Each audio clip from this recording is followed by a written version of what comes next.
Good day, it's me again, JR Crisostomo under RTS Team International in SMBC. So, ngayon pakita namin sa inyo, ito yung aming deliverable ng loft type inner unit here at Cheerful Home Phase 2. So, meron tayong lot area na 54 square meter and then floor area. Our floor area natin is 32 square meter. So, ito po yung upgraded, no? So, yan. So, pasok po kayo. Oh, napakaganda naman itong project namin.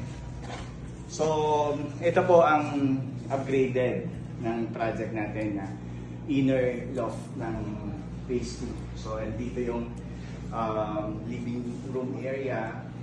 So, yan. Tapos, dining area. So, yun, kitchen. Yan po.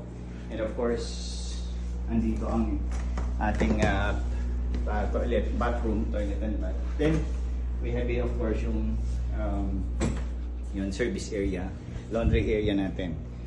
So, based on our, kumbaga, yung ito kasing area na to dapat naka-open siya. Open para may ventilated po siya. And then, yun po. So, naka-dress up na po ito, naka-interior design. Yan.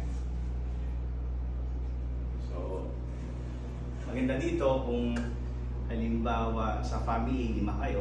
So, this is suitable na rin na you can live in this place. Kasi pwede naman natin may expand yan. Expandable po yan. Pwede yung slab dito hanggang doon. So, lagyan nyo po ng at least 2 bedrooms sa itaas.